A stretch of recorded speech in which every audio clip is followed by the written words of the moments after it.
of the Maple Run Unified School District Board of Directors to order at 6:09. Today is 20 September 2017. Tonight we're at Saint Albans City School. We have 8 directors present representing 7.5 votes. First action is the agenda review. Are there any changes anybody would like to make to the agenda? Seeing none, I'd look for a motion to approve the agenda as one. So moved. Thank you, Jeff. Thanks, Steve. Any discussion on that? Hearing none, all those in favor indicate by saying aye. Aye. Opposed? Abstentions? Agenda is approved, 7.5 to 0.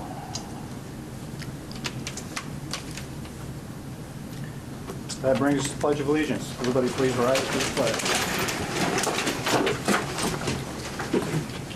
I pledge Allegiance to the flag of the United States of America and to the republic for which it stands, one nation, under God, indivisible, with liberty and justice for all.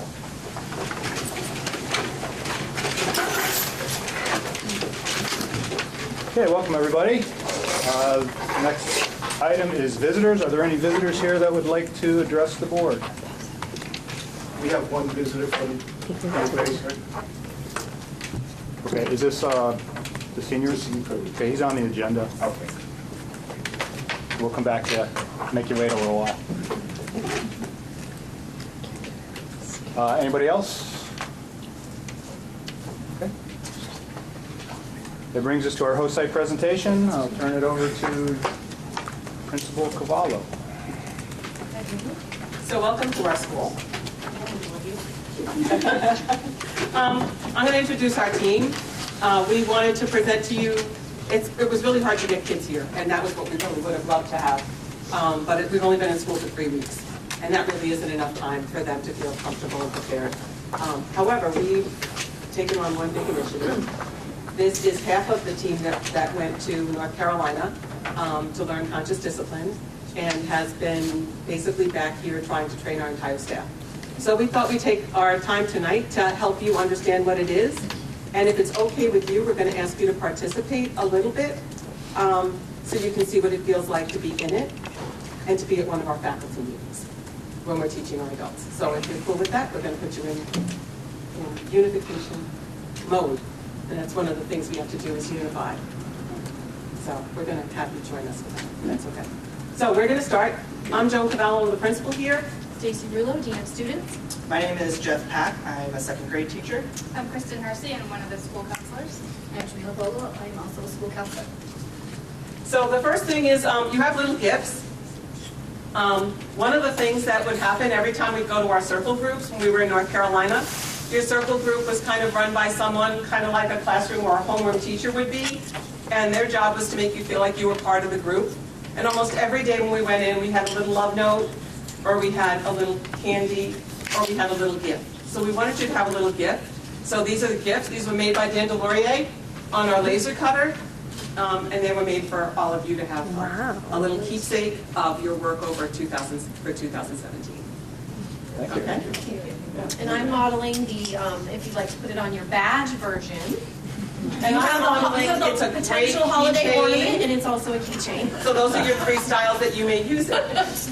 Or any other keychain. Pretty. So we're going to take you a little bit into what we did. This was the 11 of us when we were at Conscious Discipline. And this was our entire staff because we did 2 days with a consultant here working with us. And we thought at the end, I think I told you, at the end of those 2 days, we thought we had it. And those 7 days were going to be no big deal. We were wrong. We're going to be bored. Yeah. In the best way. Yeah. Right.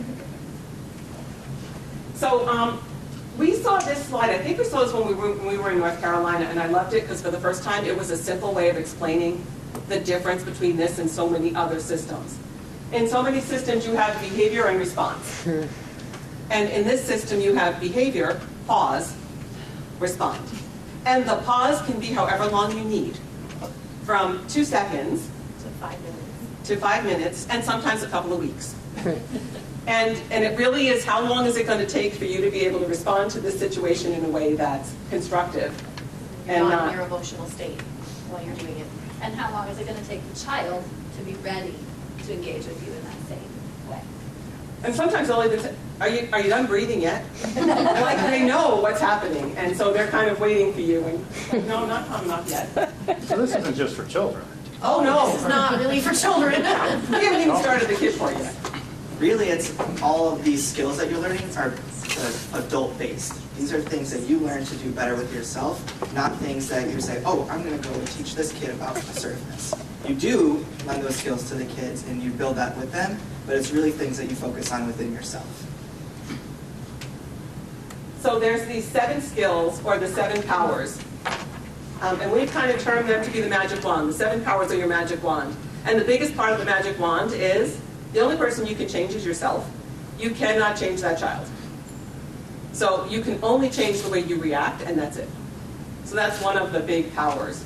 And the other one is not to own every situation as if you're the reason why that happened like that.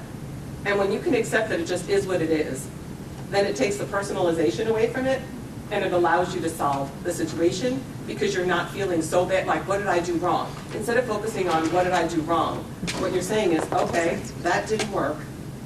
We need a new plan. And it sort of shifts your perspective. So we like this slide because it sort of says the pause is conscious discipline.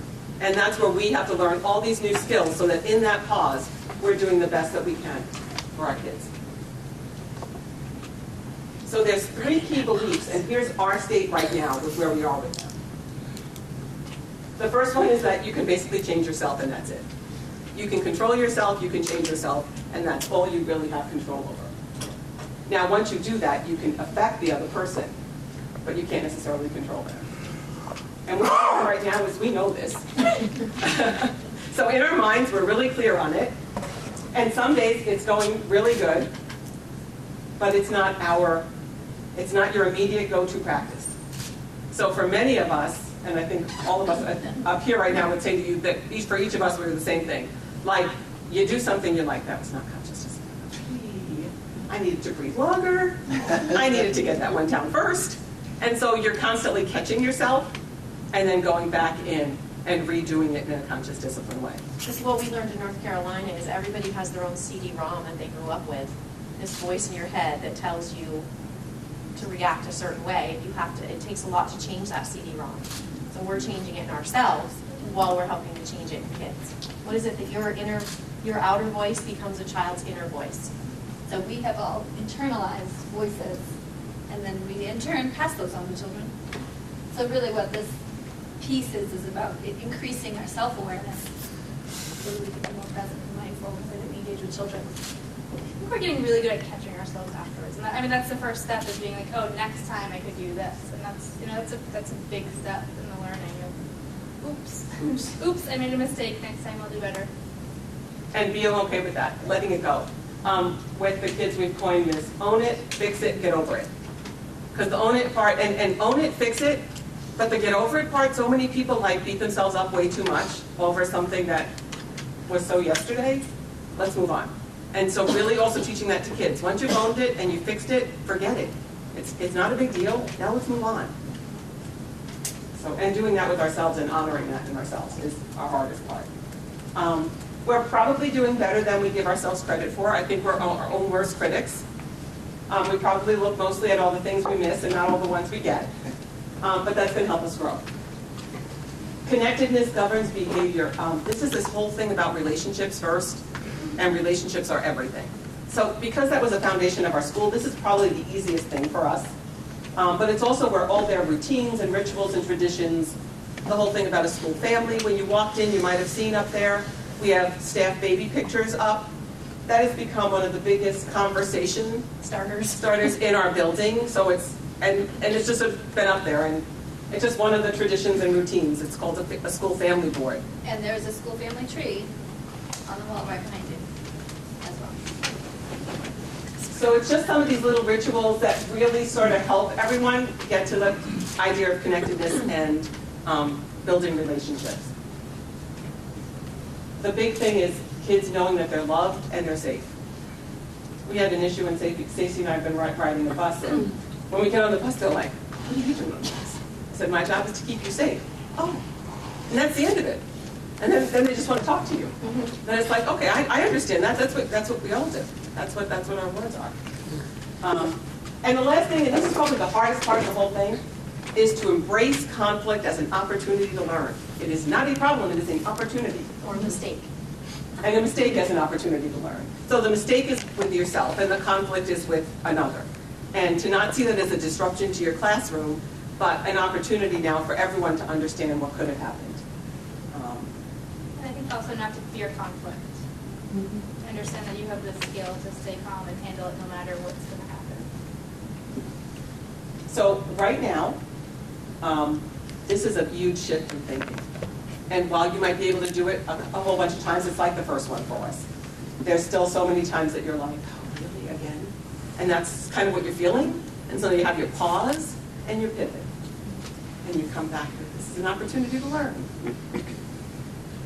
So this is where we're working.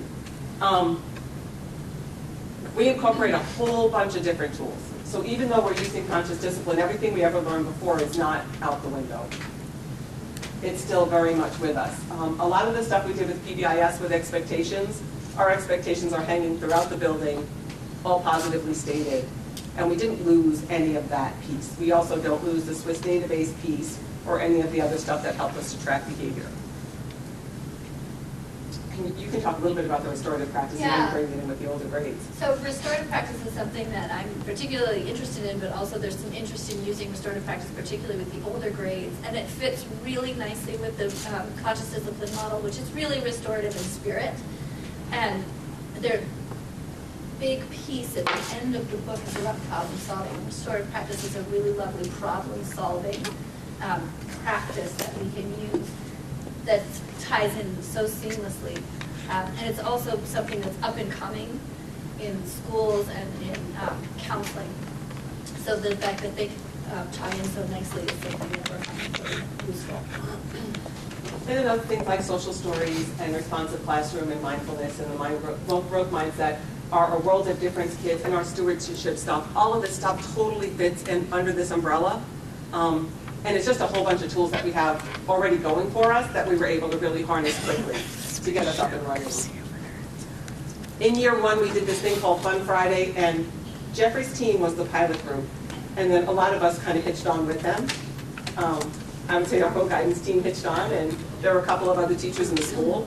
So we had a group of maybe 20 that met, and we did a book study together that first year. And the Travelers team actually tried implementing a lot of the stuff, and they bring back a lot of the practice.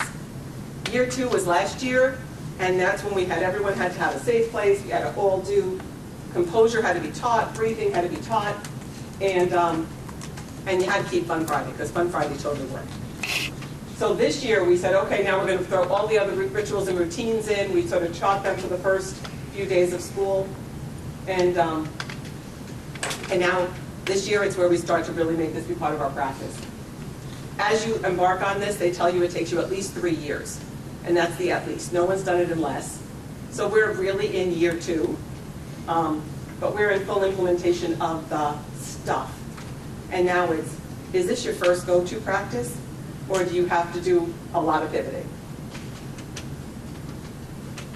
So you ready to try some stuff? Fun part. Okay. So this is, I'm trying to, we said first the song, then the breathing, and then the pencil. Yeah. Okay.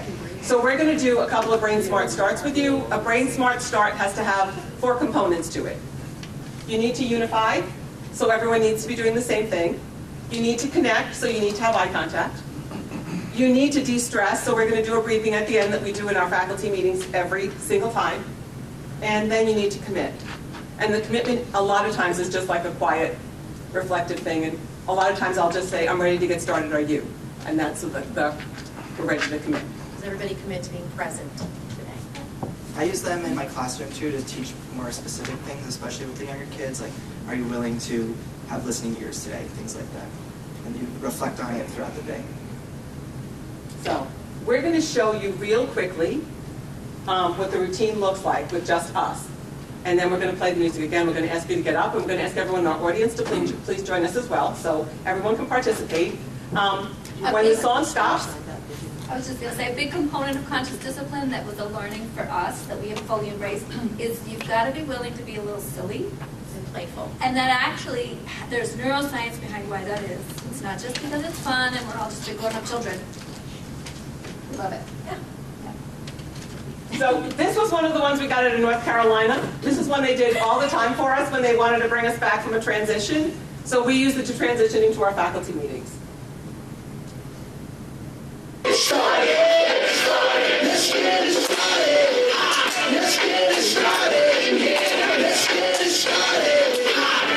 That's it. That's all you have to do. Okay? But now we're going to show you the second half. When we stop the music, at that point in time, you're going to go into the breathing. The breathing is thumbs down, hands back to back. Cross over, connect, come up, and if you can, you cross your legs as well, and then we do 3 deep breaths. So you're going to be standing at that point in time. You're going to do this, and then we're going to ask everyone to sit. And at that point, you'll be de-stressed. And that works beautifully in staff meetings. Oh, it really does. By a third breath, everybody is settled, calm, and it's silent, and we're ready to get started. And I don't have to do any, like, when people hear the music, like, you drop everything you're doing, you make sure you're in that library, and because it goes for, right now we've got it a minute.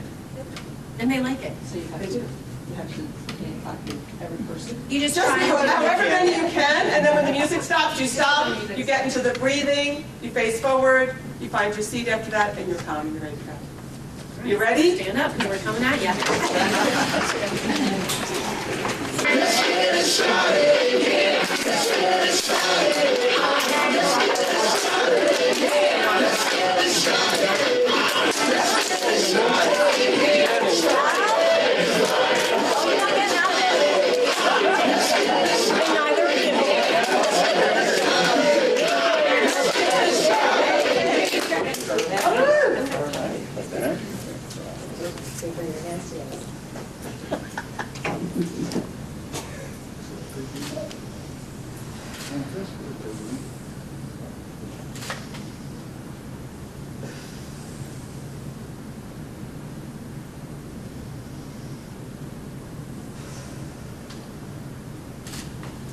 And now we're ready to begin.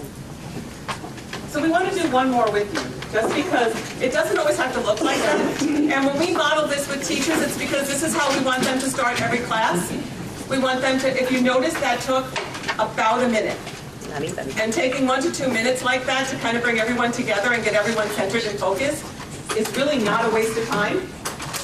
This is another one that you can kind of do at different points. So you're getting an unsharpened pencil. We're going to again show you what we want you to do.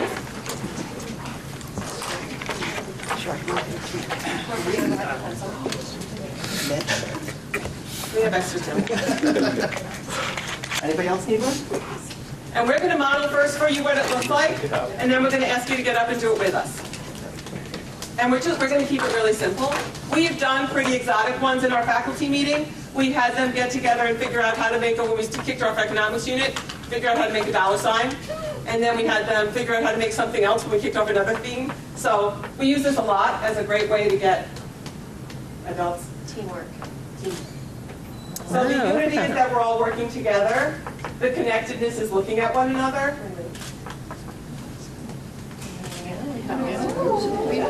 Oops. All right, so now you have to do it. So would that be instead of what you did before? Like this would be a different way of starting a staff meeting or whatever. Another way. We've done these at different points when we've come back in the middle of times. We'll say, okay, now we're going to try this. Take your pencils, make a $sign or something like that. We're just going to ask you to make circles and kind of go. You can make little ones if you want. Do you guys come over here, Joe? You can stay seated and do the same thing. You guys want to make a circle? We'll go around you, Al. That's how we're going to include you. That's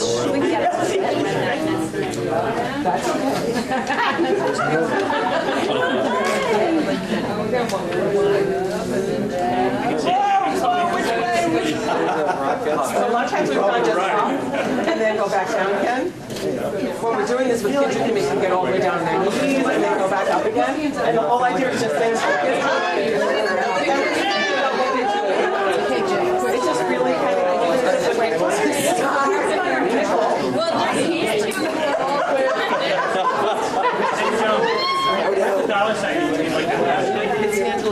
they could make, had 200 people. So they would get into like multiple groups. Someone did the S and who did the lines going across it.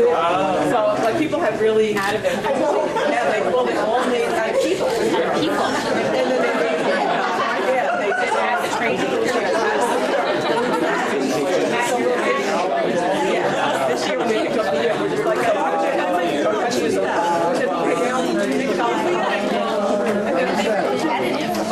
Take my picture, look. I stand on a table.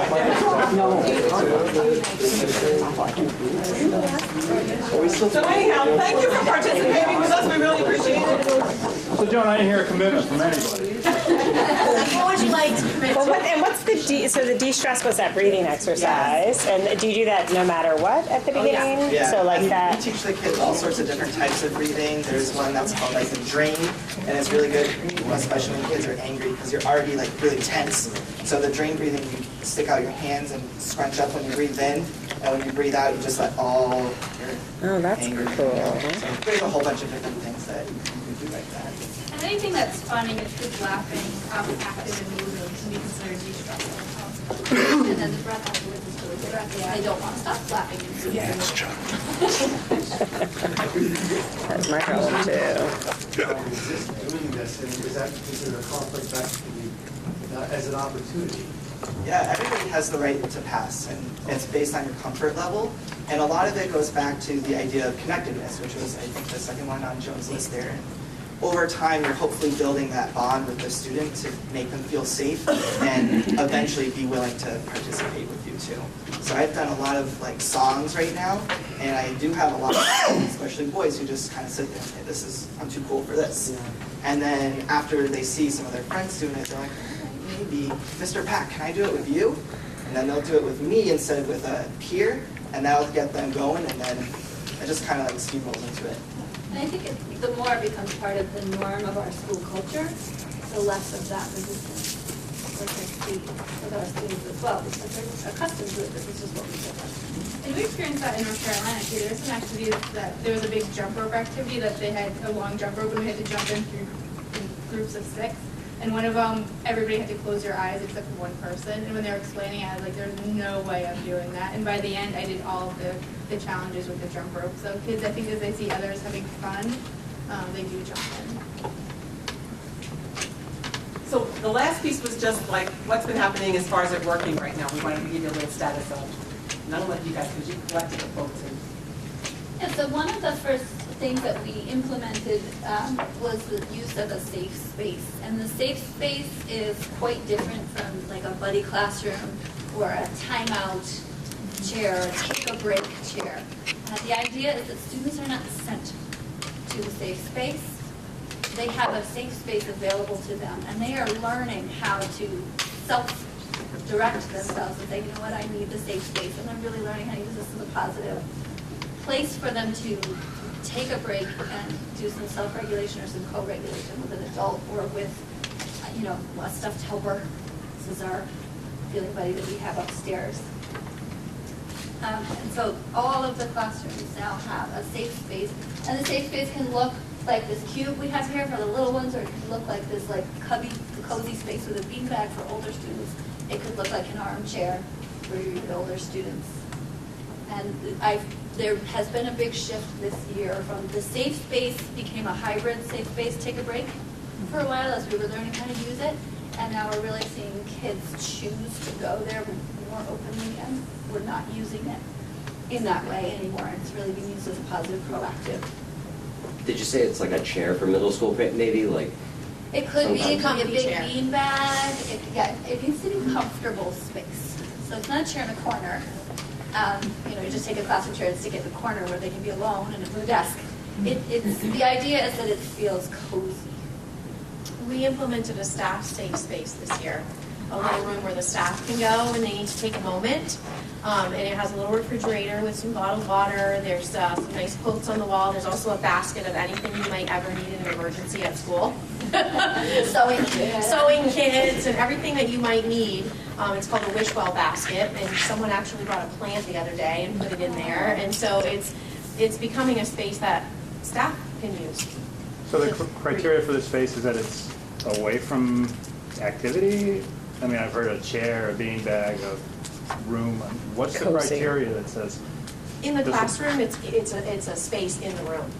For the staff, obviously, it's a smaller room. It's often a space in the back of the room where kids can kind of have a little bit of physical space from other kids. But it's boundaries, something with boundaries.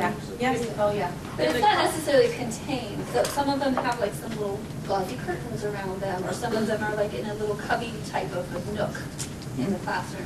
If you guys saw in the cottage, our safe space back there is like the, kind of looks like a cube, but it has like leafy green things. Did you notice that as you were walking out? It was like in the back corner before you went out the door. So usually it's a little bit away from. Yeah. Yeah, and teachers have a lot of flexibility of what works for them in their classroom and their group of kids. The only thing that we have to, this year we really understood and we made sure was, it was not a take a break. It's That not a was punishment. an old concept, and we really it needed to be a choice only for And kids. it's not a break for the teachers, it's a break for the kids. And I think, just. However, we have teachers who use it, and it's so effective. Like, if they go sit in it, the kids are like, "What's wrong? Wait a second. She's breathing. What's the matter? What did we do? And they help them correct themselves so the teacher is comfortable and feels like they can come back. Just some of the quotes I got talking to kids. One student said, "It makes me feel like I'm hiding. It calms me down, and I can relax without people following me." So the student felt like they need to kind of get away and not have people like in their face, and they just need time to relax. Another student told me, if kids couldn't, I said, "Well, what happens if we took it away?" And then the kid said, "Well, then kids might just feel bad all day." And then some kids said, "I don't use this space, but I see other kids using it." And one student said, "I see kids leaving really mad, and then they come back and they're really calm." And so they notice how it's helpful to their peers also. Yeah, and they mentioned the tools, that could look really different depending on, it could be something to assist with breathing, it could be a stress tool, it could be some of the other breathing techniques that we've taught them, it could be something that they hold. So depending on the classroom and what the kids know how to use, we teach them how to use these calming objects as well. I think a student told me, I didn't put it up there, but they said, they're using them as tools, they're not using them as toys.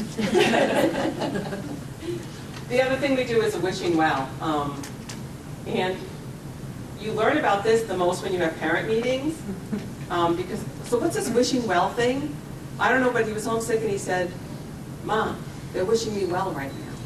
And I didn't know what that meant. So whenever kids are out, everyone thinks about them, and we always think with positive intent, so we hope they're okay and we're wishing them well. And this means a lot to kids. They want to come in, they come in the next morning and they just want to know, did everyone wish me well yesterday? So if you aren't here, you're in the heart. And when you come back, you come out of the heart, but they know that you were wished well because you were there.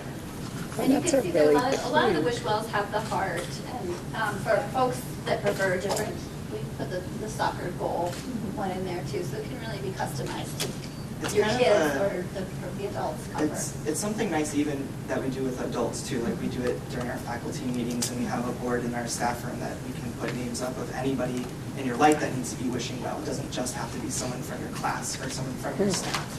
I even did it at my wedding, just nobody was absent there, just to send those like really positive thoughts and well wishes. People ask us to send well wishes to their pets. It means a lot to kids and adults. And the last thing that we have really going on everywhere is the breathing. So many times kids will I just need to breathe, or you just need to breathe. And they tell their parents to just breathe. We've had so many parents come in and say, "What's this breathing stuff?" So it's catching on. We're feeling really good this year.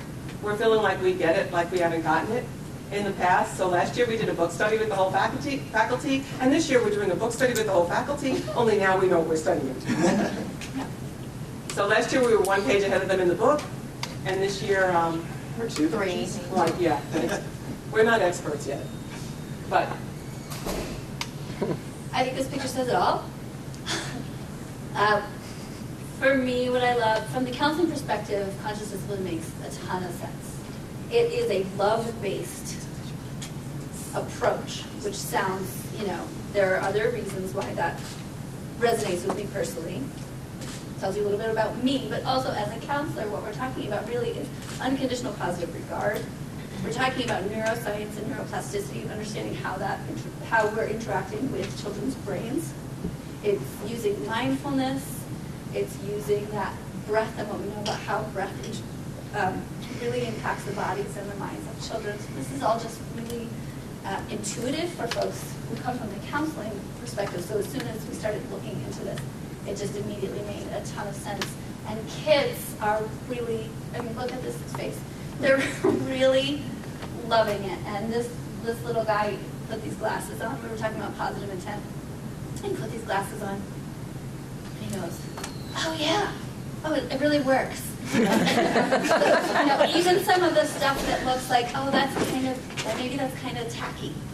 These rituals and symbols that are part of it, I'm finding, I first thought were kind of tacky, these glasses. When I gave them to us in North Carolina, I was like, really? They're like my favorite sunglasses I've ever owned now. Because there's something about that, the use of symbolism, that's also a really sound part of this practice that I really love. I had a little girl in my space the other day. I was having a conflict with a friend, and I recognized that I was hearing a very one-sided story. Well, let's try something. And I talked to her about positive intent and how that meant that you're going to see this person that you're having conflict with. Remember, you care about this person, so we're going to think about that. This is the person you care about. And then we're going to think about all of the things that you're going to see the best in her, and then we're going to try to see this conflict from her side. And she put the glasses on, and she also said, oh, these really work. They're magic. And I put my glasses on, and we kind of went back and forth, and then we went down and we sat with her friend, and they put their glasses on. And they looked at each other with positive intent, and they were able to problem solve through something that, you know, was a relatively small conflict that they just couldn't get past because they could only see their own perspective. And so these things that we're learning are really already having a huge impact on my daily work. And I think all of us have had those experiences of tremendous successes, so it's pretty exciting. And I have some teachers that are surprised, they're like, oh, that actually worked. Even some of our skeptical folks are having success. That's basically it in a nutshell that we wanted to share. So the end game of all of this is modifying behavior and attitudes. I mean, it's discipline, right? Self-regulation. I think it's even more than that. I think it's creating an environment where we're all really it is creating a school family and a community where we have relationships that we can capitalize on so that the kids are motivated intrinsically to maintain the integrity of that relationship. And so because they're motivated intrinsically to maintain the relationship, their behaviors will change.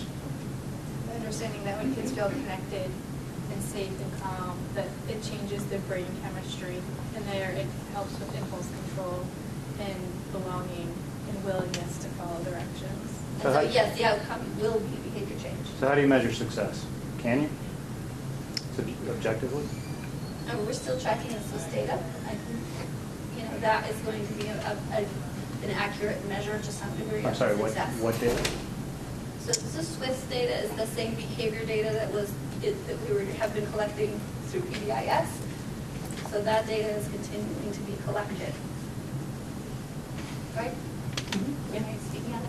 Yeah, and I think the biggest thing is just the way it feels. The way it feels, yeah. It's really hard to measure that, but it's the way it feels when you're here.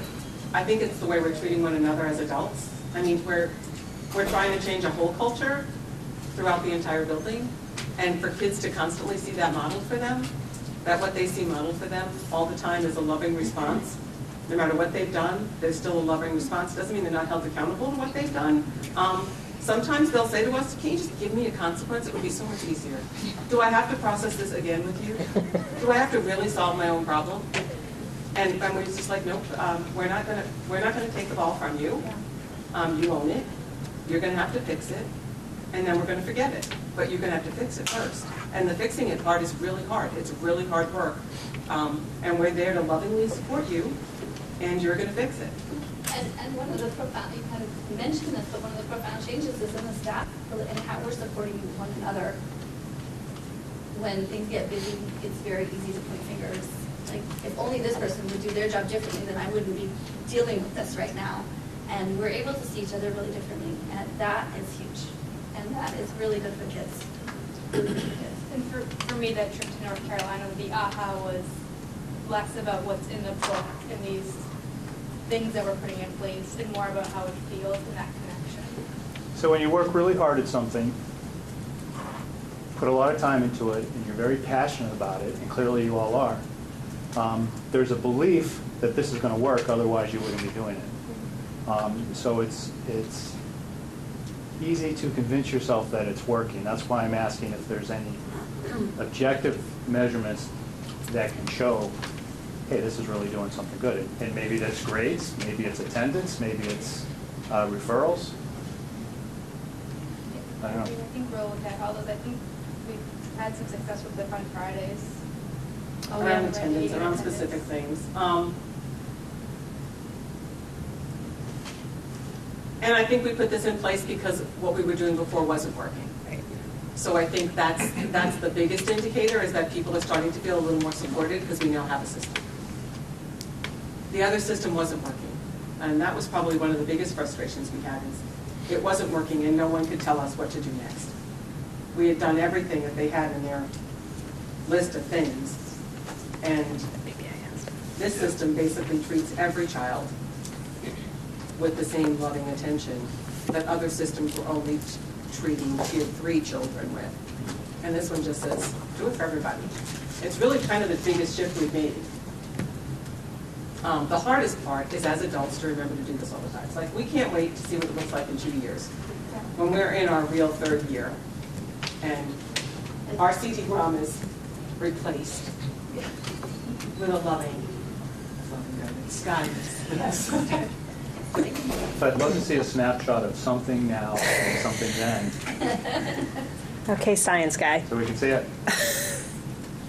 We'll see what we can do for the spring. I just want to say, I think this is really exciting. I'm so glad that you gave this presentation, because I've heard the language and I've heard the concepts, and I've Googled, I've done a little bit of research, but hearing it come from you guys, and I think that the fact that love and well-being are at the center of what this is, and I'll go a little crunchy on you, Jim, because you're going so data focused.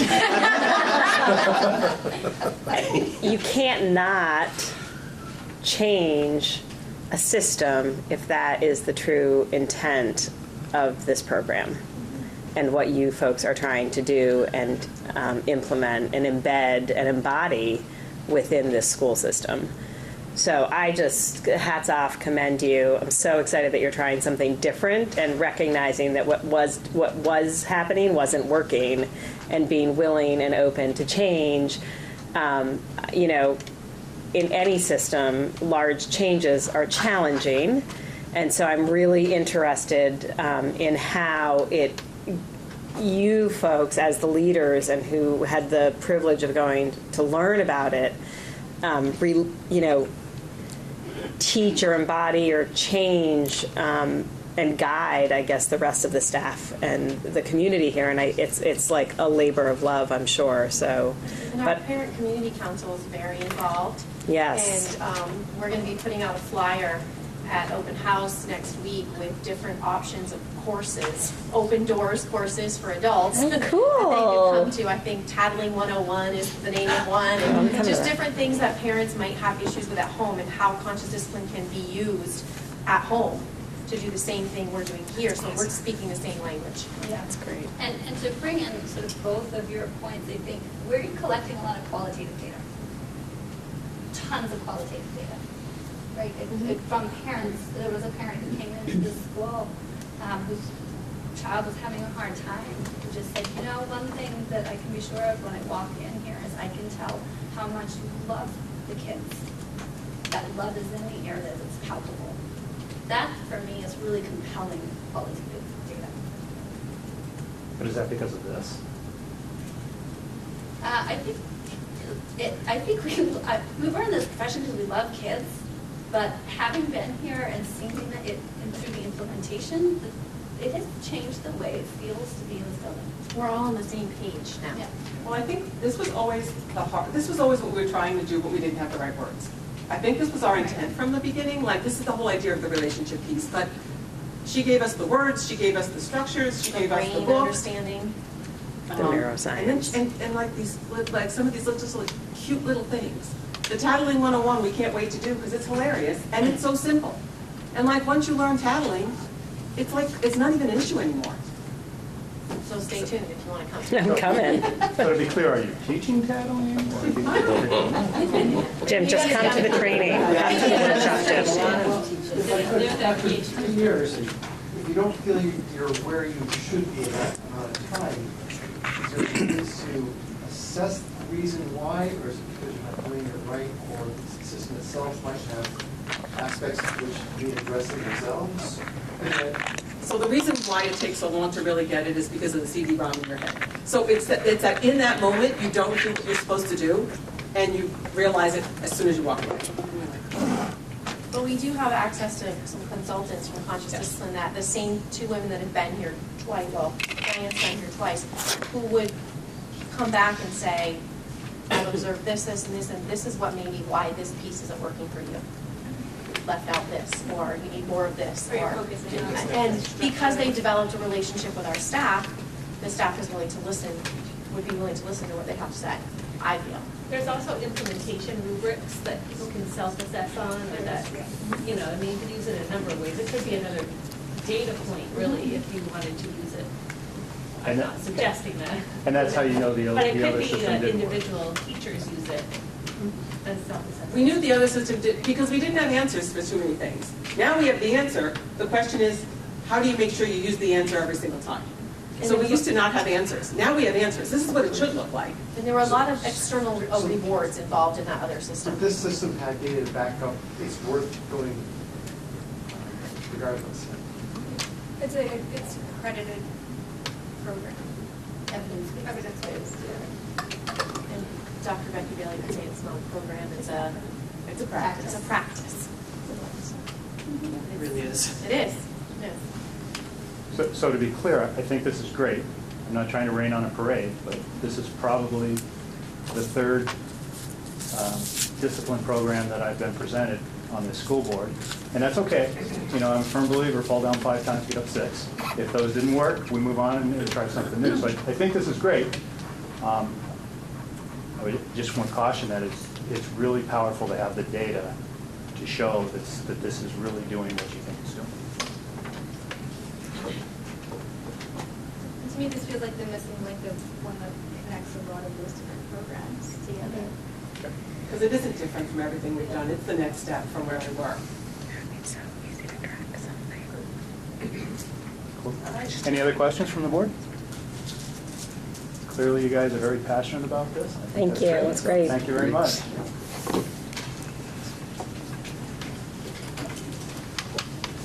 Okay, we'll move on to item 7, which is the consent agenda. In the consent agenda, we have the approval of the minutes from 6 September, and we have a list of grants that are attachment 7B. If there's no objections, I would ask that these items be adopted. Are there any objections? Or would anybody like to remove anything from the consent agenda? Seeing no objections, these items are adopted. Move on to item 8, old business. Set a special meeting and information dates for our special election. Attachment 8A. Martha, are you going to speak to this? I can. So what's attached is the draft warning for your special vote. And this is for the purchase of the property on 2434 Catherine Street, Saint Albans, which houses the central office and the early childhood programs currently. It was discussed at pretty good, great length at the last board meeting, but just to reiterate, this is to purchase the building at $415,000, which is valued at $500,000, with the terms of 100 monthly payments at the same rate of what we are paying currently for our rent payment, and there's no interest and no down payment required. And we're looking to, the board is looking to have this vote possibly in November, and counting out the weeks and when we have to post this and warn it, the earliest we possibly could do it would be the week of November 14th, 13th, 14th. And that's the week before Thanksgiving. So it's 14th. So that would be the Tuesday before Thanksgiving. The Tuesday before Thanksgiving, the Tuesday of the week before Right. Thanksgiving week would be the 14th that we're 9 days before Thanksgiving. Has everybody had a chance to read the warning? We did. Any comments on that? I kind of do. Go for adoption of the warning with the date of November 14th, 2017 as the date for the vote. Thank you, Al. We have a second? I'll second it for discussion. Thank you, Nilda. Okay, question, Nilda? Yeah, the Article 1, next to the last sentence in that paragraph, it says, terms for repayment will be that MRUSD will continue making its current rent payment of $4,150 for 100 months. So I know what that means, but it almost reads like it's a rent payment. Yep. So I think we need to flip the words around a little bit so that we are indicating that it's the same amount as the rent payment was, but it's actually a purchase payment. Yes. Well, that's a good point. Yep. Make a payment equivalent to its current rent. Current lease payment? Current lease rent payment?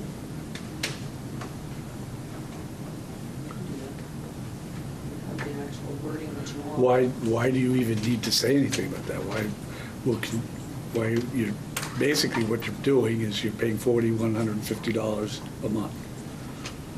I think we were wanted to point out that it's the same I see. exact amount. Yep. Can you somehow It's not get the word costing any purchase, more money. Maybe. payment for purchases? Will make monthly payments of $4,150 for 100 months, which is equivalent to the current rent lease payment? Current. I think the lease payments, they're paying. Maybe you could say something like, Are you getting all this, Brenda?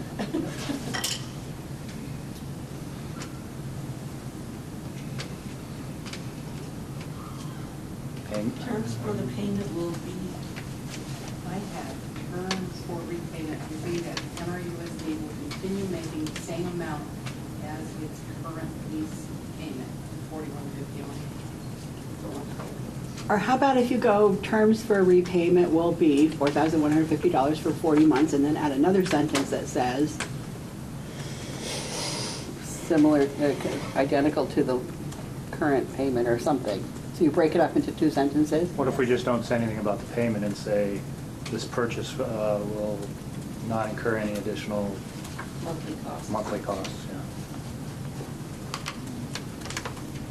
Yeah. That would work, I think. And then I would leave in there that there's no interest and down payment required.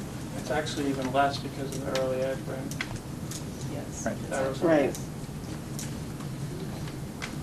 Which I think those are things that can be brought up at the informational meeting, and maybe some publicity in the paper or Yeah, something. there is that, but I think some people just come in and read the ballot and make their And say no. decision as to what's You don't think they what's come on to the there. informational meeting? Do you have any data to support that?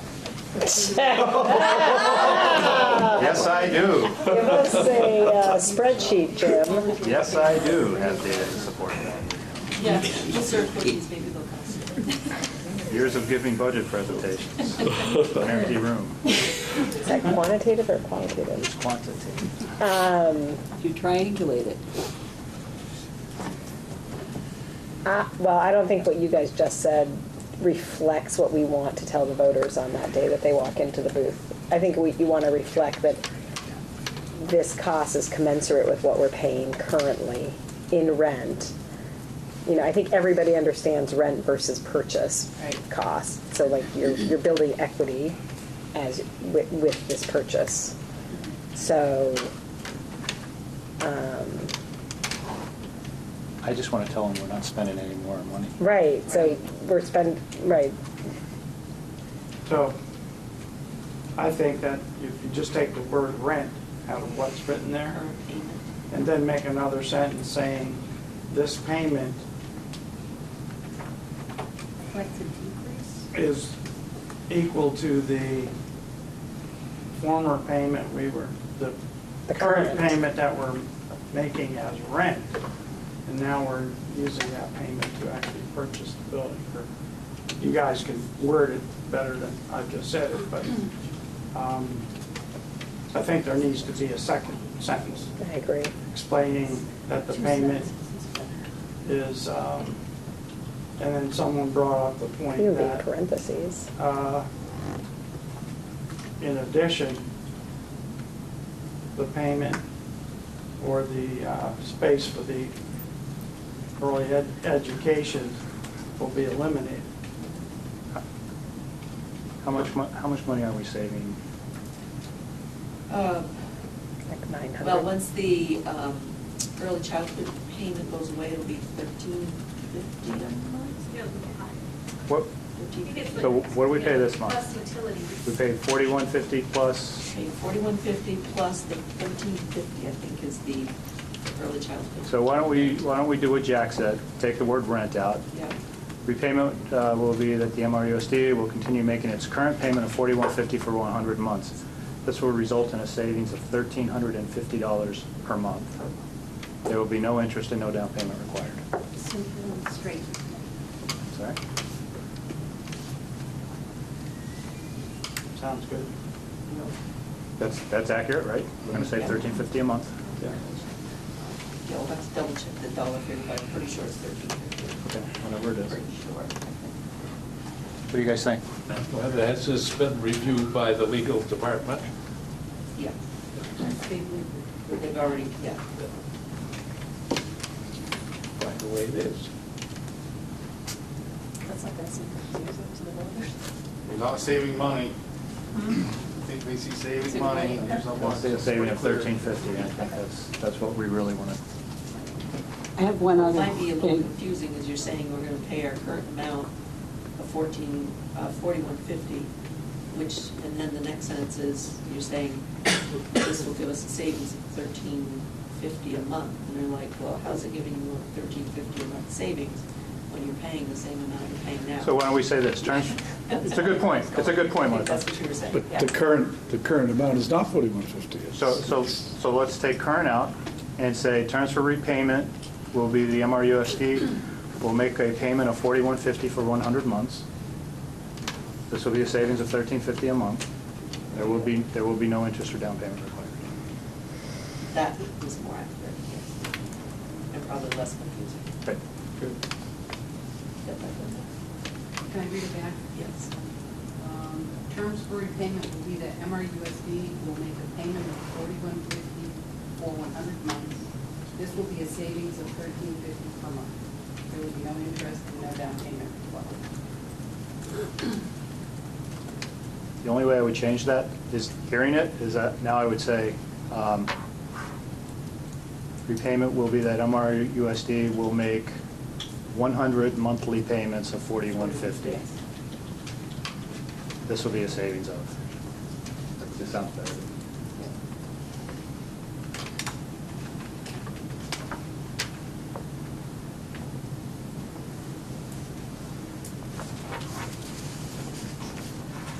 And keep that last sentence in there. Definitely keep that last sentence there. Yes. You want to reread What were it? you going to say? What was your second thing? Terms for Over? repayment will be that MRUSD will make 100 monthly payments of $41.50 for 100 months. I don't think you need the full 100 months. Sorry, I didn't take enough off. Okay, gotcha. Will make 100 payments of $41.50. 100 monthly payments. Monthly payments of $41.50. This will be a savings of $13.50 per month. There will be no interest and no down payment required.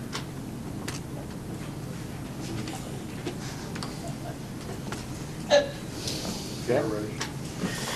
That sounds good. Guys good with that? And then what else do we need? We need information to. Yeah, we need to set the date for the informational hearing, Well, hang on. We have a motion now for the information meeting's part of the warning. part of the warning, yes. Gotcha. Okay. And typically, we've done that either the night before. It has to be within 10 days of the vote, so it has to be within a week, So 10 days. 11/13, On the 13th would be, Monday. You guys good with that? what did we say?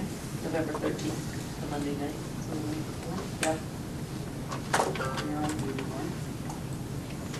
So that doesn't I conflict think we with just any do one. school I'm sorry. thing? Doesn't conflict with any school thing? Well, there's nothing on the calendar for meetings. I Mas- don't know like about the master school calendar for calendars. parent, teacher, whatever, or, I don't have those calendars. But this is the. Chris, it'll probably Oh, be a or fair. is this the informational calendar. meeting? For that night. 6 o'clock?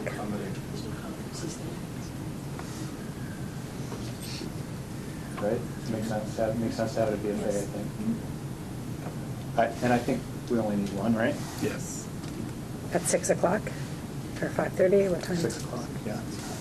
So 6 o'clock, we'll be done by 6:10. Jim, I had one other thing. Sure, go ahead.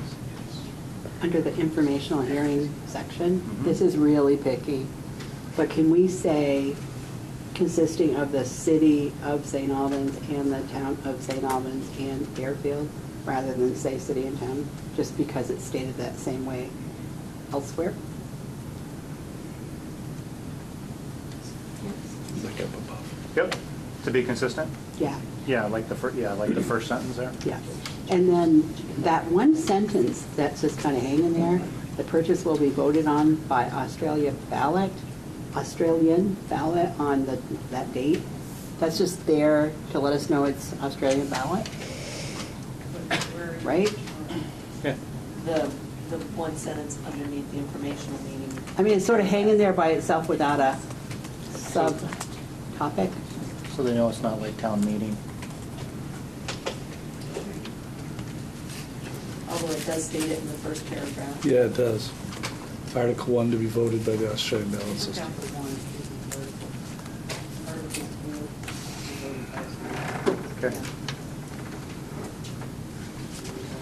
The other thing I was going to ask are 7 a.m. to 7 p.m. seems like an awfully, That is the Standard.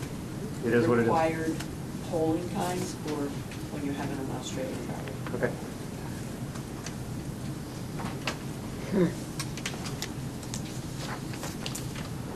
Gonna have a lot of board. That allows for GPs.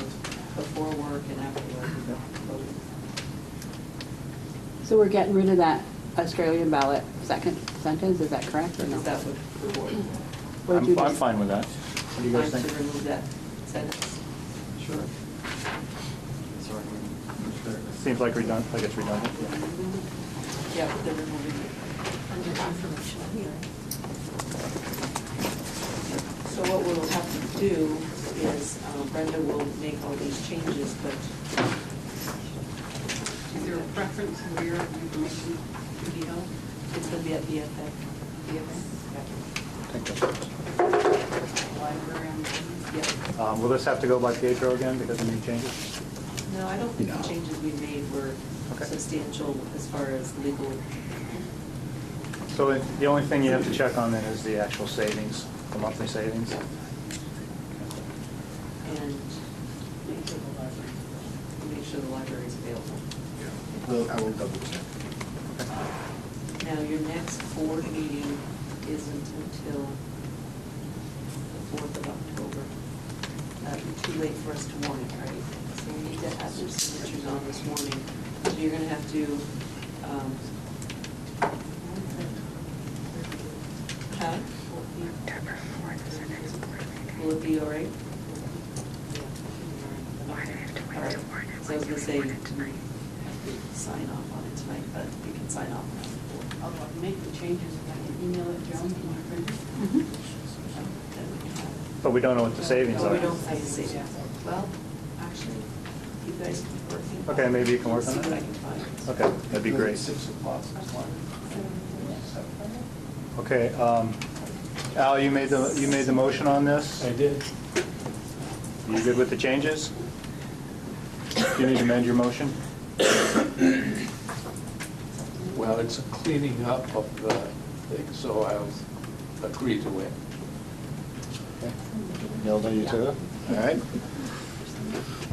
All right, any more discussion? You ready to vote? All right, all those in favor of adopting this warning as amended, indicate by saying aye. Aye. Opposed? Abstentions? Okay, approved 7.5 to 0. Just a point of order. Sure. Who made the motion to amend?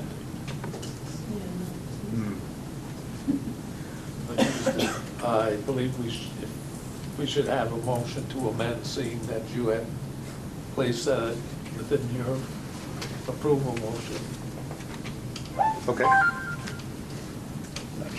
Motion to... I'll make the motion to amend Thank you, the Denise. original Thank you, Denise. ballot item Thank you, Jack. based on the feedback from the board. Al, since you're our Robert's Rules expert, Thank you. do we now need to vote on Denise's motion? So we have to cancel that other vote, actually, right? The other vote doesn't count. No, we have to vote over again. Right, that vote we just had didn't count, now we have to have That. My question is, do we need 2 votes? Do we have to vote to Do we have to cancel? vote? We didn't have to vote. Yes. We need to vote for the amendment and You're then... going to have to vote for the amendment and then vote on the main motion as amended. Okay. So we have a motion and a second for the amendment. Any discussion? Hearing none, all those in favor indicate by saying aye. Aye. Opposed? Abstentions? Amendment passed. Now we'll take a vote on the amended motion. Any further discussion? All those in favor indicate by saying aye. Aye. Opposed? Aye. So, Abstentions? if we're gonna get really picky here, which it sounds like we are, you need a motion to approve the amendment. That's what we That's what we just did. That's what we No, just did. you didn't get the motion, you got the motion to amend, you didn't get the motion to approve the amendment. Yeah, he just, as amended. As amended. He just, we voted on the amendment. Then he called for a motion on the main and I mean, this is motions. probably not gonna be a big bone of contention, but we just need to do it right. If we're gonna do it, so if that's what y'all believe is right, So tell me what? I'm fine. I think we made a motion to amend the Yeah. original Gotcha. ballot item. All right, so now we need a motion to approve the amended, to approve the amendment? Is that what I'm hearing, Nilda? So we had a motion, and You then had a we... motion that was an illegal motion. Correct. because it was there. Correct, Okay, so we can't, that's null and so void. that's null and void. Boy, then Then- we needed to make a motion to make an amendment, is what you said originally. We So don't. then we made a motion to make the amendment, that got approved, now we need to approve the amended warning. I thought that's what See, you just, because the vote that we, on the original motion, was null and void. The motion that I made originally without that was still in motion. So they voted to amend that, then the main motion was amended. As amended was voted on. as amended. So you can't, you made a motion that was amended where there was no amendment made. So that's as if it didn't occur. There was still the main motion that I had made and my second had made, sitting in limbo, so to speak. Then once they made the motion to amend the main motion and did that, then they voted the main motion to amend. You don't need the third. So, are we good? You're good. Thank you. And the amount? Sorry about The actual that. monthly think, yeah. savings amount is $1,630. So it's even better. Go sharpen your pencil some more. So we'll put that on. 1630. Okay, good, so we'll have something to sign tonight. Awesome. Yep. All right. Okay. Item 8B, educational support staff negotiations. Mike's not here for the update. Does anybody have any update for us?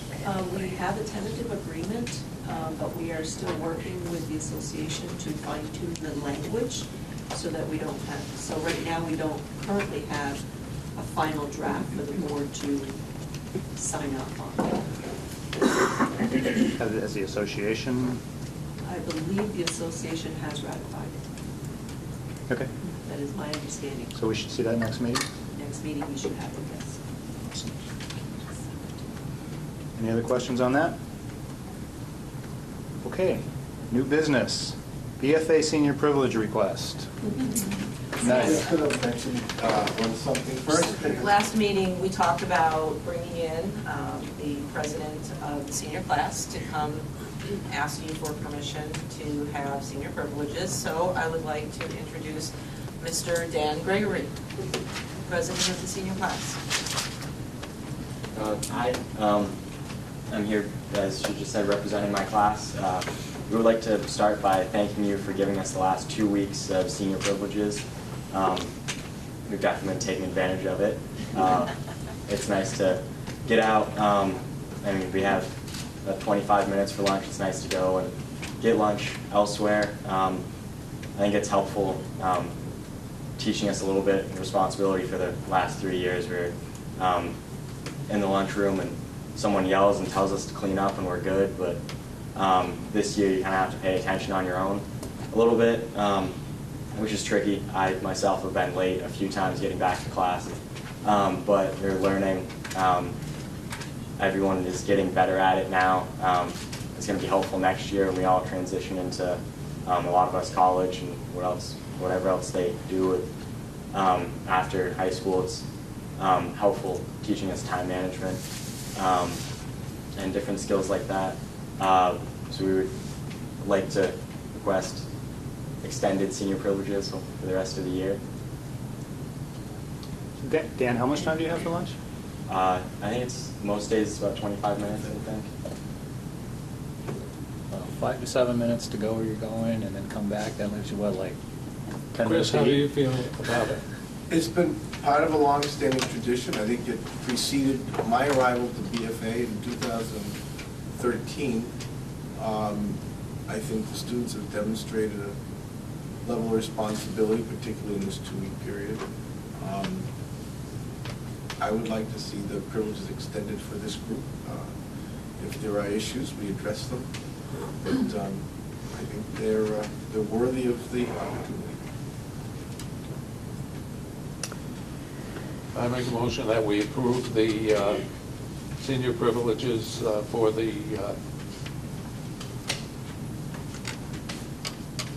rest of the school year this year. I'll second that motion. Following all the rules and regulations. Then I'd be happy to second. Can we ask questions? Yeah, discussions, questions? Go. So I'm just curious, I haven't served on the BFA board. Is this something that is a tradition for the senior class to ask for these privileges? It's not just something that's granted? That's a very good question. Yes, they have to come forward. They have to come to the board and ask. I think what we've determined is that that's an important part of the process. And I think that demonstrates that privileges are earned, and it takes a level of responsibility to keep them. And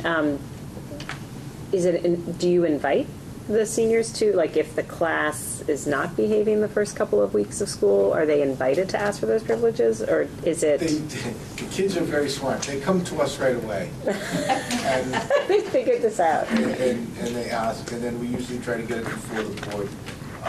Truth be known, in some ways it's a bit of an advantage for us because the cafeteria gets a little hot and a little crowded during that time. So it's just logistically, it's okay to let the kids have that kind of opportunity and freedom. I mean, these are 17, 18-year-old people. And the notion of going across the street and getting a sandwich and coming back or getting a pizza, that's real life. And the key is they have to demonstrate that level of responsibility. So they usually come to us early. In the prior times, we would go to the BFA board, of course. And I think they had grown accustomed to seeing the students come before them. I know Nilda and Al could speak to that, as Jeff could as well. And so it's a bit of a tradition, but I think it's something that needs to be earned.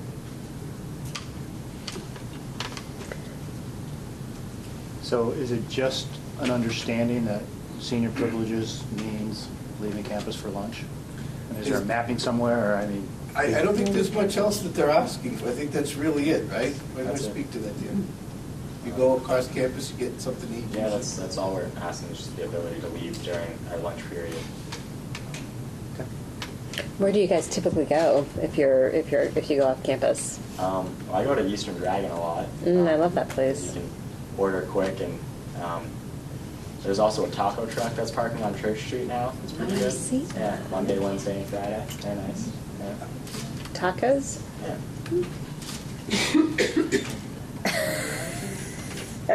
You go there too, Heather? No, I just heard about this. I saw it there the other day. I was like, what is that? I was actually giving them thumbs up because he did a good job. He was looking, but the taco truck is also news to me. No. It's a student-only thing, they really didn't want you to know. I know what I'm doing for. Any other questions? No, thank you for coming Discussion? and sitting through the beginning of our meeting. All right, we have a motion, we have a second. All those in favor of granting senior privileges for the rest of the school year indicate by saying aye. Aye. Opposed? Abstentions?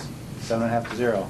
Good job. Congratulations. Thank you. Thank you. Thank you. Thank you very much. Thank you. Learn that time management. You need it. All right, what's next? Okay, item B, unpaid leave request. Attachment 9B. Joan, you're going to run with this?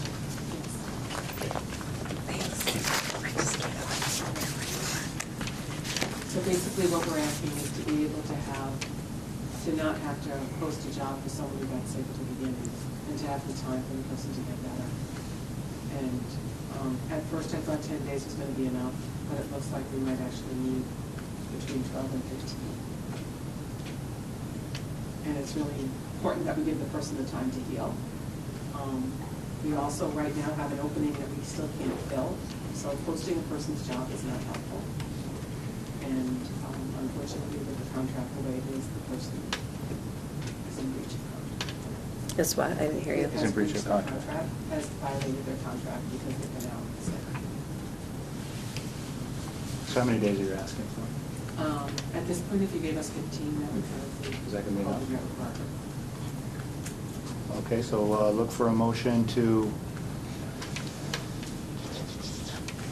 grant this person up to 15 days of unpaid leave. I move that we approve the unpaid leave. Okay, do I have a second? Second. Thank you, Jack. Discussion. Is there any concern with setting precedents?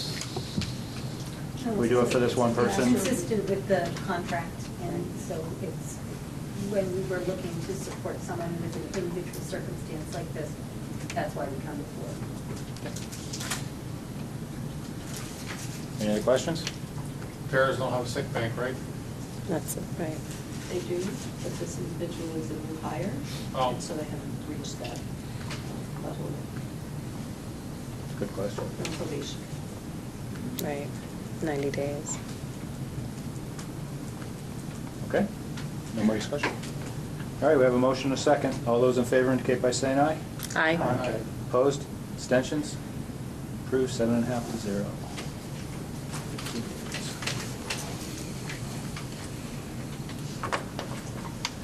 Item 9C, employee evaluation.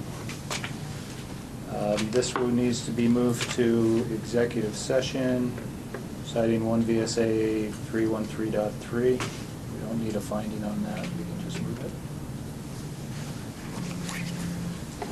Item 10A, warrants. Attachment, also attachment 10A.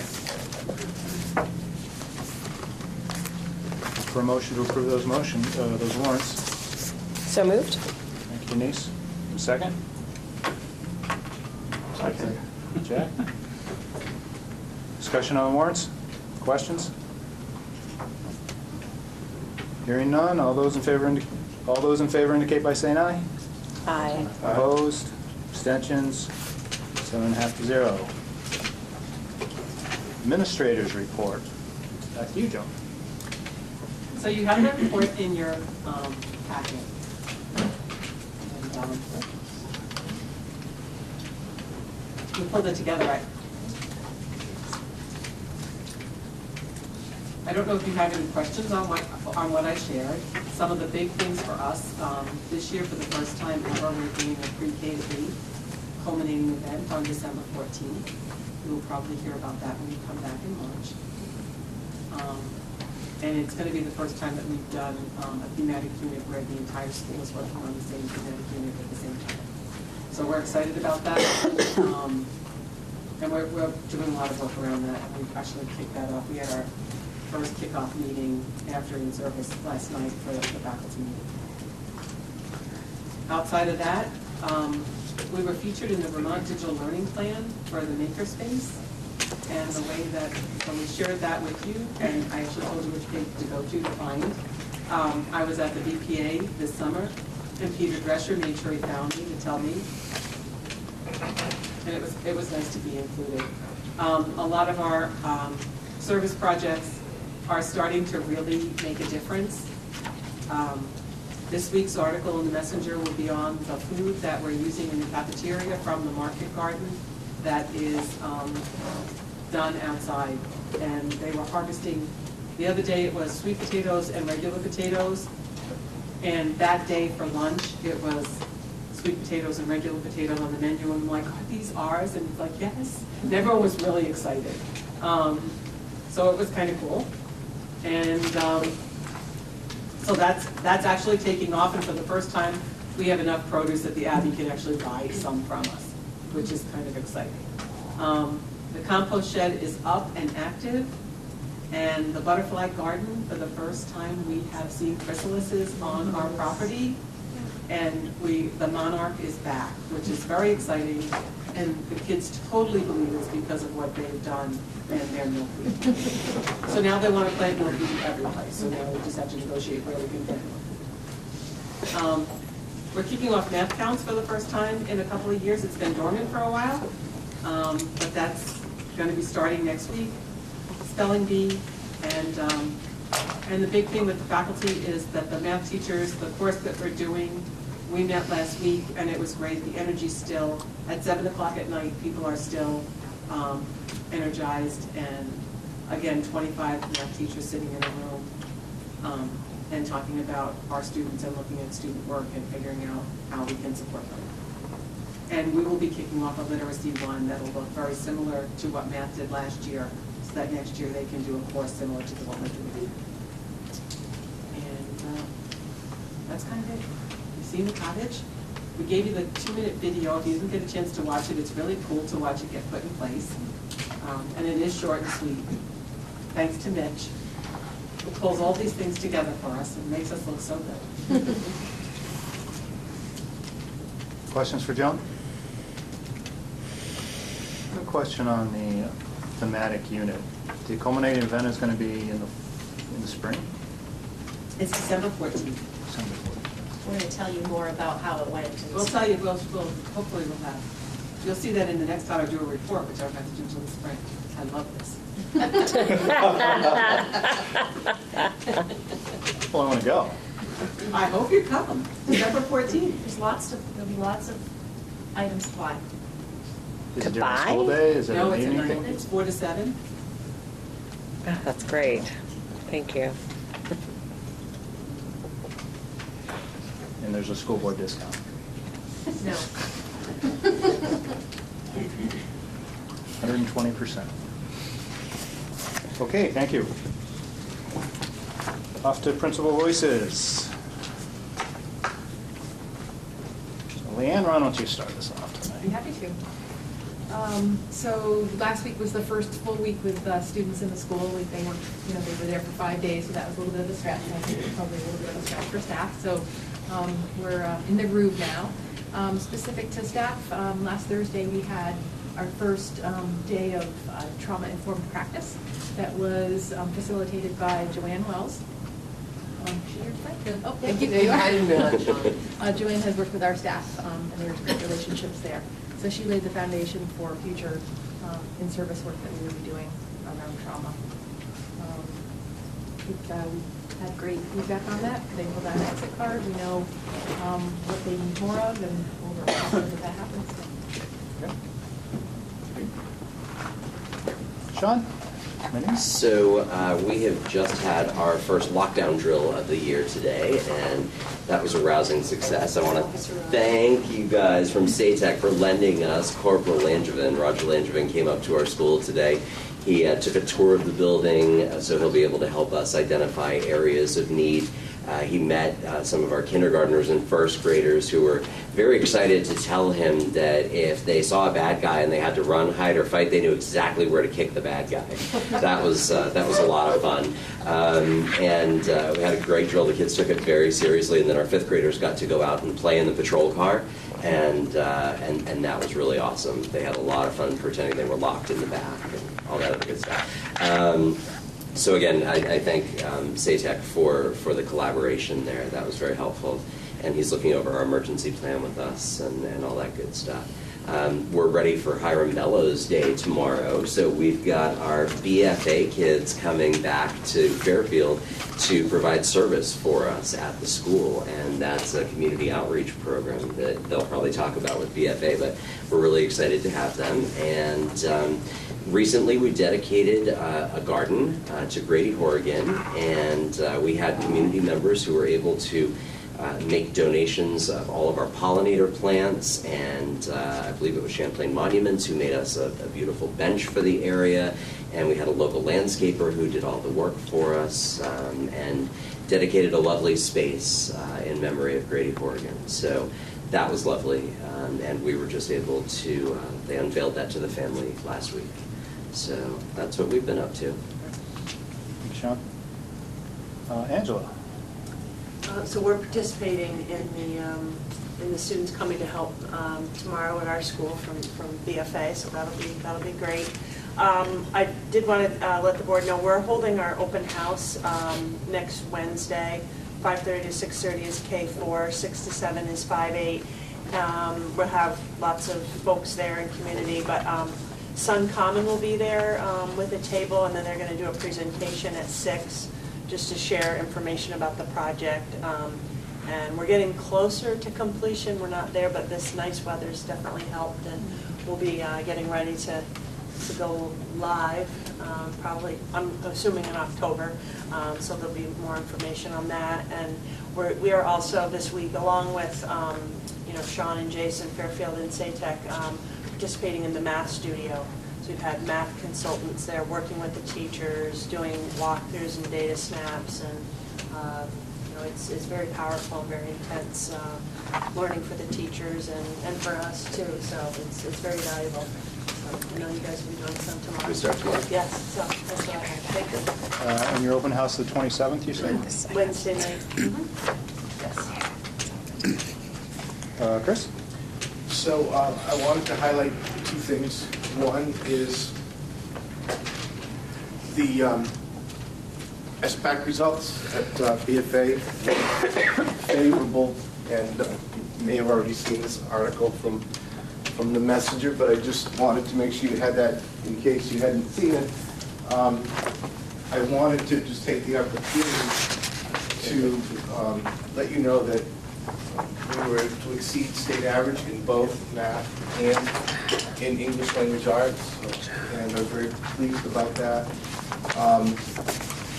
I think it speaks to a lot of dedication on the part of our staff and commitment from the kids, but also I think it speaks to the fact that we're a unified district.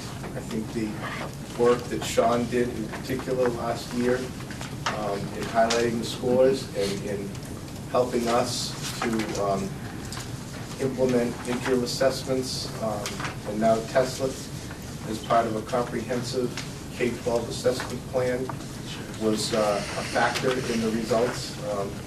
Trying to take in a lot of input from teachers relative to what would be the optimum testing conditions, and the fact that we were able to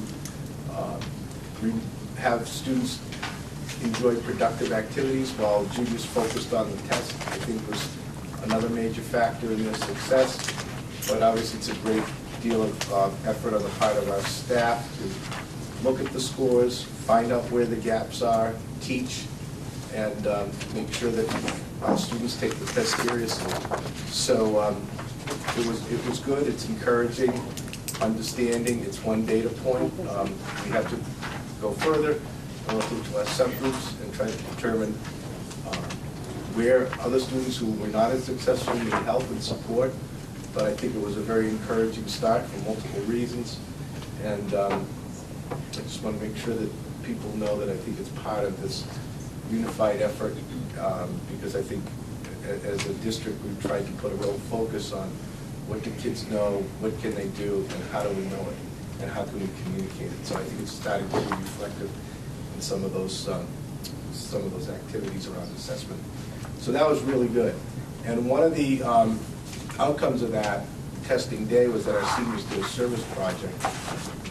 And as you know, we're out and about into the community. I think that was a good precursor to what's going to happen tomorrow at the Hiram Bellows Day. I'm going to talk about one other thing, and Heather is going to talk about the Hiram Bellows Day. She's done a nice job of organizing that and make sure that goes smoothly. More on the fun side, this is our Spirit Week, as you probably know. And if you see high school kids walk around in pajamas and such, it's part of our spirit building activities that have been a long-standing tradition. And I guess the other day was Comfy Day, and we had Athletic Day today, Tropical Days, lots of fun. And our soccer teams have both done extremely well. Had a chance to see them on Tuesday and Wednesday. Great crowds, a lot of support. Football plays on Friday, Powder Pup is on Saturday. So it's a good time. Pep rallies Friday afternoon. So I do think that although it's a lot of fun, and I mentioned to the faculty at our meeting yesterday that these activities are really important, because the more that all kids are connected to the school, the more the kids feel a part of what they're doing, the better off they're going to be in the classroom, the better their relationships are going to be, and it's going to have an impact on their academics and ultimately the life trajectory. So I don't want to overstate the purpose of it, but I do think it does provide those opportunities.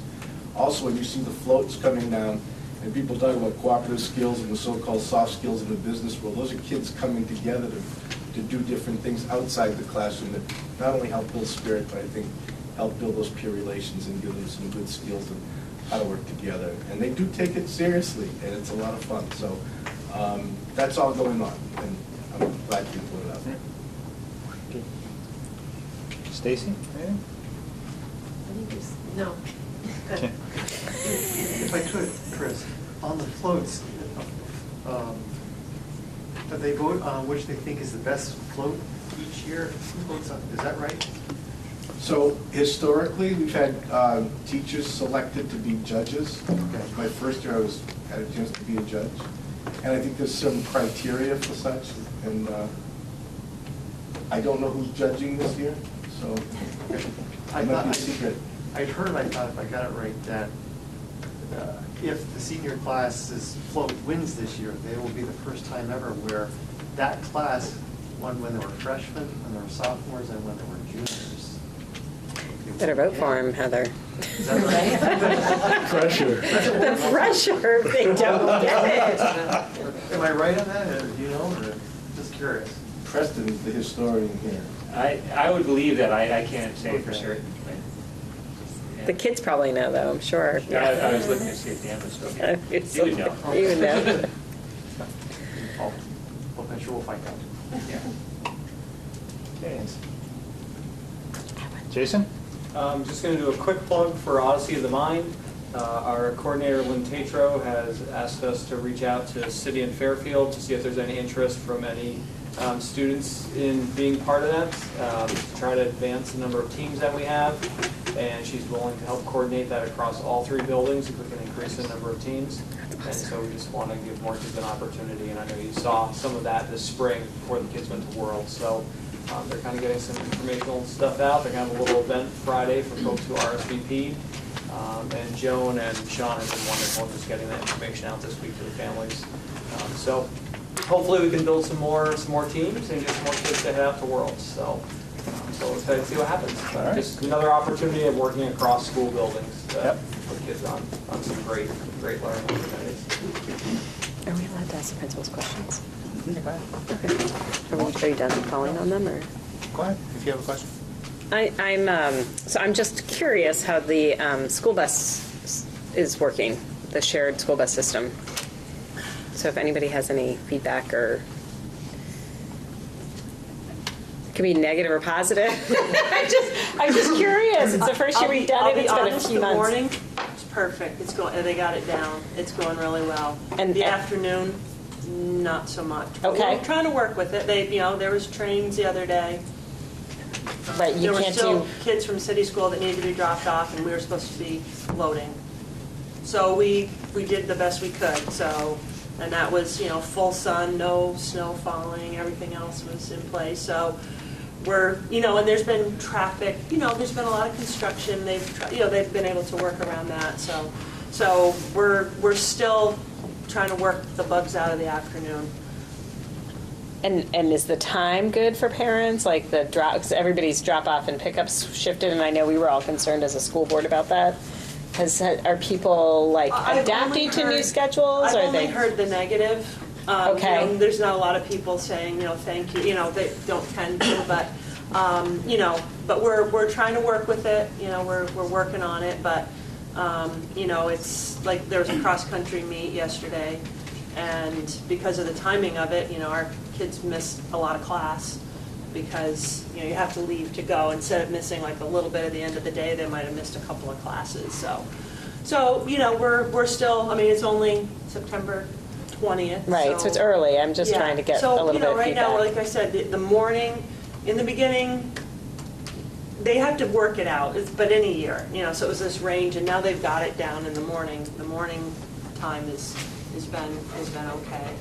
And I've been responding to some parents because we lost instructional time, and I had to cut an enrichment block. And so I'm trying to help explain that and deal with that because we don't have as many offerings for kids.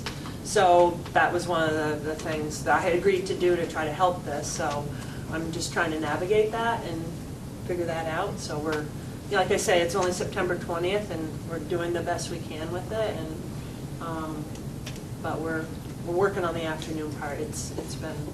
If you wanted to ask, it's been a little tricky, but we're trying.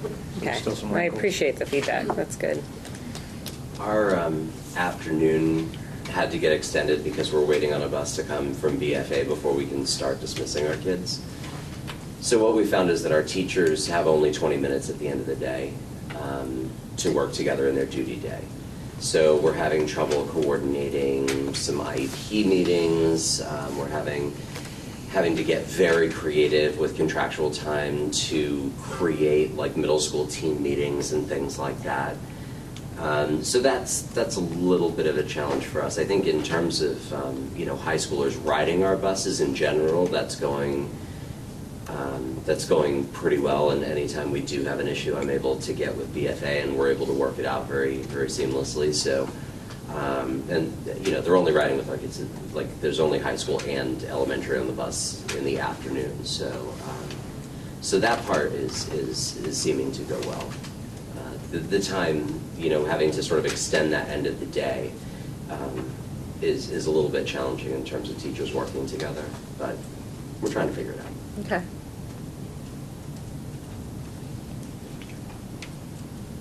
Did you guys want to say? I'm just curious, so. The hardest part for us right now is at the end of the day, the buses are in 2 locations. So we are working to get the buses in 1 location. Because there's not enough room back there, or is that? Right, there's not enough room back there. So we're working now on how we can get enough room back there. Robin's got a plan, and Mark is helping us figure it out. And so we're sort of working on that piece. So right now it takes Stacy and I at 2 locations with the radio in our ear so we can hear one another, and making sure that we get the kids to the right places, because we cannot let the buses roll at 2:55 whether kids are on them or not. So when you have a first grader on our side that we have to get to Stacy's side, it's one of us usually running with the kid, and so that's the piece we have to fix. And we really don't want to make the day shorter to have longer to load the buses. So if we had 1 location, then when the kid gets on the wrong bus and you get them off the wrong bus, you just go to the bus next door and you put them on the right bus. So that's what we're working on.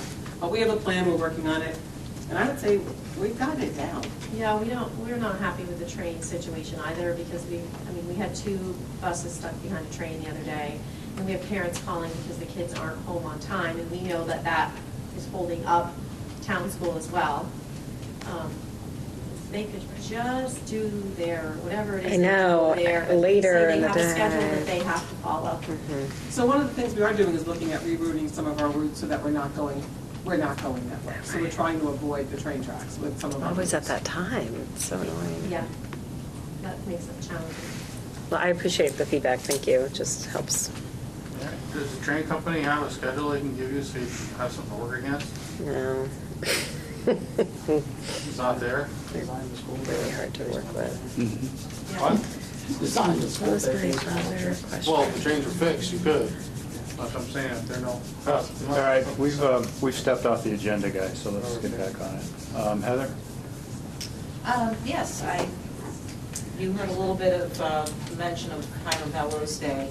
That started from a discussion about what community service looks like in our school, and a combination combined with advisories and what our advisory times are used for. And I had heard of other schools going out into the community and doing service projects, giving back, and I work very closely with Preston and Jeff Lyons. We thought, well, what if we started this idea within advisories? At first, I wanted to do the whole school, all advisories going out to the community. They were good enough to kind of rein me back in and make this a little more realistic for a first-time venture.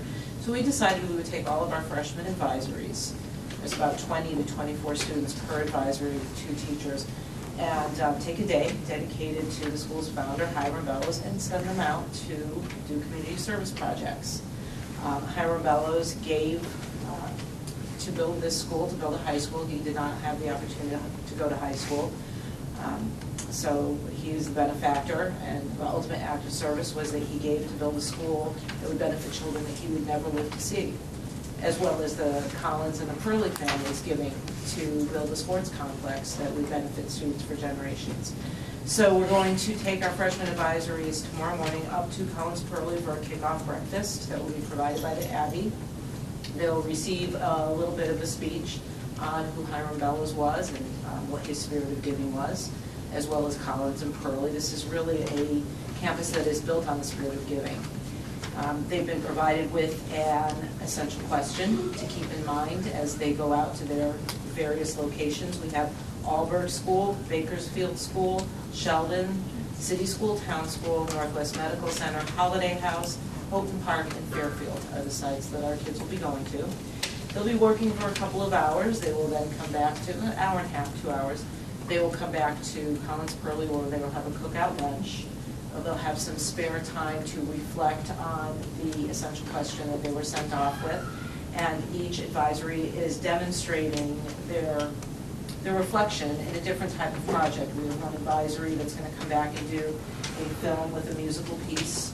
We have another that's doing a Prezi with some photographs. We have another that's doing a written article. And hopefully these will be displayed maybe in the Messenger. I think when you come to BFA in November, we will certainly show you some of these projects and relay back to you how this experience went. We'll see. And I just want to say thank you to the schools that are here that participated, because even though we are going and doing work, they certainly are helping us just as much by offering us this opportunity. And I just thought it was a fantastic way as we're coming together for the first time as a unified district to bring our schools together and really Absolutely. have us working together in this united project. I'm excited. That's awesome.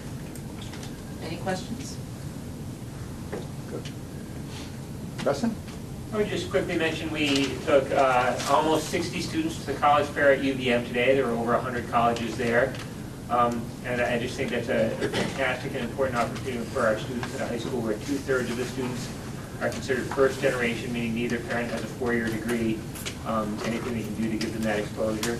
And I spoke with a few students after they got back and the 2 counselors who went with them, and the students were asking fantastic questions about internship opportunities at colleges. They were asking colleges about the retention rate. Do kids who go there their freshman year continue to go there their sophomore year? And I really thank the counselors. Our faculty all serve as mentors for these kids in a variety of ways in the business ed department, the careers class in the sophomore year.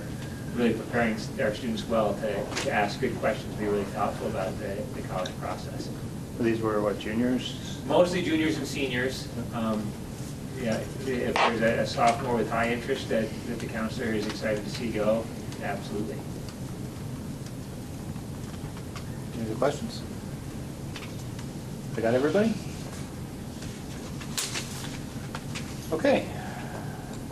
Agenda items for future meetings. We're going to talk about the board retreat that we put on hold. We're going to do that. What did you say? Retreat hold for December. Yeah, okay. We weren't going to talk about it. We're going to talk about it in December.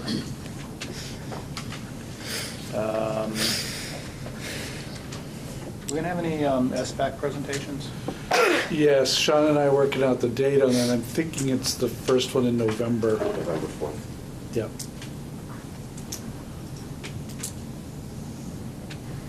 Okay. Anything else? Okay. In that case, I would look for a motion to go into executive session for employee evaluation, citing 1 VSA 313.3. So moved. Thank you, Al. Second? Second. Steve? Any discussion? Hearing none. All those in favor indicate by saying aye. Aye. Opposed? Abstentions?